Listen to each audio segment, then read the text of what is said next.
What is going on, buddy? Zach RC here. Welcome back to the channel and welcome along to the pre-season video for the F1 22 Road to GOAT Driver Career Season 2. Moving on to the next season of competition. Now, for those of you who just missed the end of the last season, make sure to go check out the playlist, get yourself caught up on the series so far. And guys, thank you so much for all the appreciation you've given to this first season of the series. I do hope you've enjoyed watching it as much as I've enjoyed making it. But we're going to move on now to the next season of Formula 1 and see where it takes us now. This is the day after the Abu Dhabi Grand Prix, the last round of 2022. And we're moving into 2023 now. And in terms of contract renewal, our contract with Williams is up. So it's time to go look at some other options for 2023. So we'll have to have a look and renegotiate with a different team. And there's two current options I'm thinking of right now. We're looking right now at McLaren and Alpine in particular, as that's sort of where I feel we were at the end of last season in terms of battling with teams on the grid. So it's time to move away from Williams now. They've been brilliant to us this first season, but it's time now to move to another team and see just where they take us for this new season of competition. So without further ado, it's time to find out just where we're going for this next season of Road to GOAT.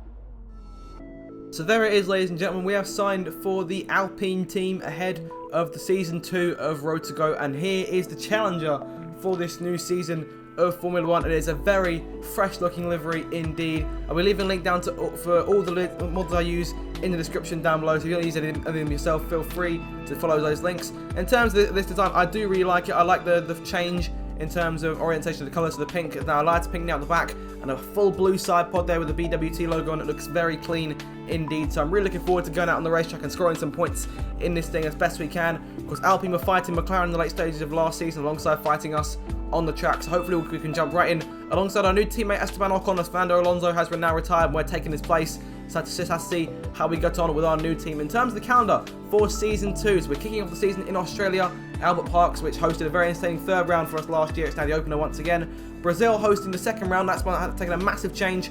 Now, well, it was round number 15. It's now round 2. So a great race at the back end of last season there. So Jeddah now round 3. Great Britain moves up to round 4. So Silverstone just ended the first quarter of the season. It's Miami gets introduced to the calendar alongside Imola as well. So those two serve up round 5 and 6. Spain and calendar returns to the calendar for rounds 7 and 8. So we reach the halfway point of the season. We go to Circuit Paul Ricard for the French Grand Prix at round 9. Hungary also new to the Road to GOAT calendar. Into that same run as Season 1. Belgium, Netherlands and Italy for closing out Kota. Bahrain, which now moves from the season opener to the penultimate round, and Abu Dhabi, the finale, to close off what should be a very entertaining season of racing indeed. Without further ado, then we'll take you through the rest of the teams in the order from which they finished in the Constructors' Championship last season, beginning with the reigning champions Ferrari, who have struck up a brand new partnership with Alfa Romeo for the upcoming season. They've kept on the same driver lineup, Charles Leclerc, who will sport the number 1 on his car after winning the Drivers' Championship last season, and Carlos Sainz alongside him. So looking forward to seeing if those two can defend their title. The partnership with Alfa Romeo could add some unease going to this new season. Of course, it will be a new experience for Alfa Romeo themselves as a brand. They've been in Formula 1 the last couple of years, but they've pulled out as an individual team, and now they're helping Ferrari out in that very strong partnership. So we have to see how those two get on in defending their Constructors' Championship. We can tell they'll have very harsh competition indeed from those teams around them, especially the two teams behind them, the two teams being Red Bull and Mercedes. Looking into the Red Bull here, they're sticking with around more or less the same sort of lineup and livery as last year. Verstappen and Perez stay on for Season 2. Verstappen has that is the number 1 in the car here, but will no longer be sporting that. We're going back to his 33. He'll be trying to earn that back because they've gone a bit further back with the Red Bull branding this year. And of course, they've got the red over the engine cover, which looks very nice indeed and looks very aggressive with the brand new groove tyres that Pirelli also bringing in this year. It's a brand new change for them. But Pirelli, we're hearing rumours they might be backing out of Formula 1 in the coming years, so we'll have to wait and see just what they do. But Verstappen and Perez, we're looking to get right on it and try and get that Constructors' title for them, since Verstappen's driver's title in 2021, but no titles from last year. They're going to try and get that back. Perez, though, a bit further back from Verstappen last year, so we'll have to see what he can do in order to try and keep his seat, because the Red Bull management can be very harsh with drivers. And pushing on now to Mercedes, who have gone back in black for Season 2. They once again keep on Lewis Hamilton and George Russell, a very strong pairing last season, who looked to have some sort of early edge in the season. Hamilton winning, of course, in Monaco last season, and it looked almost to be on course for an 8th World Championship for him, but unfortunately the challenge for Mercedes petered out as Red Bull and Ferrari began take control more or less after that Grand Prix. So Mercedes can come back strong for Season 2 and get their hands on another set of drivers and constructors championships if they can, but they start a bit further back behind Red Bull and Ferrari in terms of performance, so I've got a bit of work to catch up. Let's see just what they can do here. And pushing on to McLaren now, who once again keep on the same driver lineup of Lando Norris and Daniel Ricciardo, who almost lost out in his seat last season, but managed to hold on after some strong performances to close out the season, because we raced him a good few times in those last couple of rounds. The McLaren looks very nice. I'm sort of getting vibes of the Singapore livery they debuted in real life in 2022. So we're sort of getting those sort of pixelated vibes on the numbers, and a change in sponsor here, or a not really a change in sponsor, but more an increase in partnership between them and OKX. So I have to see just what they can do over the course of this season. I do like this new livery, and hopefully McLaren, they'll be our main challengers at Alpine over the course of the season, I assume. So I have to wait and see just how we can get on in that scrap, and hopefully we'll come out on top over the Papaya Woking-based outfit. Pressing on now to our next team. That next team being the BMW Williams team. It's a brand new partnership. Our old team Williams into a brand new partnership. Well, I say brand new, they're returning to the Williams team for the first time since around 2004, if my memory serves me correctly. They're keeping on Alex Albon, our old teammate, and they've brought in Zhou Guanyu from what was formerly Alfa Romeo onto the team to replace us. So I'm hoping that those two will do a good job towards the back of the pack and try and move up a bit more this year after the upgrades we gave them last year.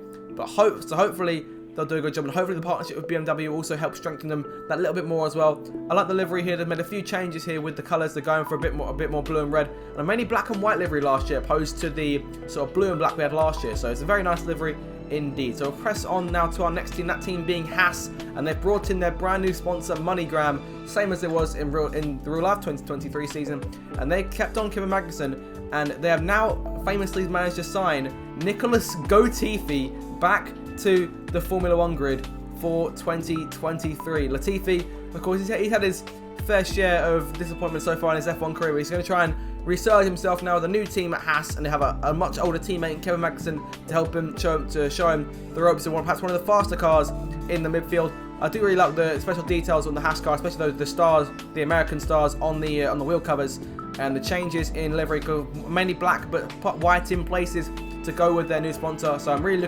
loving this new MoneyGram car, and we just have to see how they get on as well. And now on to AlphaTauri, who of course have brought in their new sponsor in Orlen, who of course were with Alfa Romeo, but now over at AlphaTauri. They keep on the same lineup, Pierre Gasly and Yuki Tsunoda for 2023. Of course, those two did an alright job last season. They're in the fight with us at Williams for P6, and they just lost out at the end of the day. They came home 8th in the end.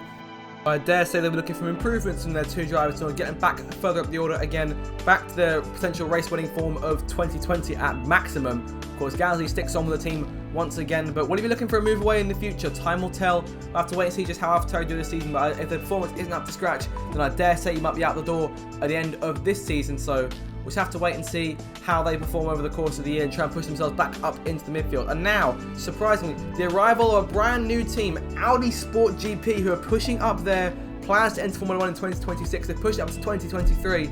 They've kept on Valtteri Bottas from Alfa Romeo, and they've also brought in Mick Schumacher, German driver with the German brand, to now fight for them in their brand new season of Formula 1, their first season of competition. I have to say, I do really like this Audi livery. It's perhaps one of my favourites. Of course, it's got the red stripes in the wheel cover. That is predominantly white livery with some black and red splashed in there. And of course, it's got a few sponsors in there. Oros, Shell. Looking forward to seeing how it looks on track. It looks very nice here in this showroom.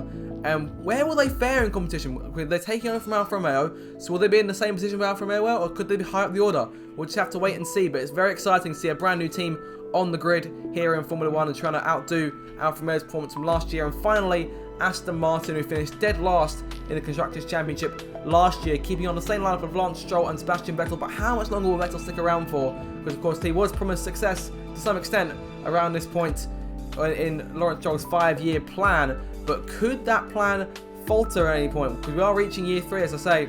So could Vettel try and find a way out of Aston Martin? Time will tell if there's any change in terms of performance for them. So we'll have to wait and see how they do on the track in Australia before we make any sudden judgments. But it's looking bleak for them this season. The livery looks nice. However, I doubt the performances will be looking as nice as delivery does. We'll have to see how they go. But regardless, that is all 10 teams that will be competing in Road to GOAT for Season 2. I do hope you've enjoyed this pre-season video. I hope you're looking forward to the new season as much time. If you are, make sure to subscribe. Make sure you don't miss out any of the content. Ring the notification bell. And until my next video, guys, I shall see you later. Goodbye.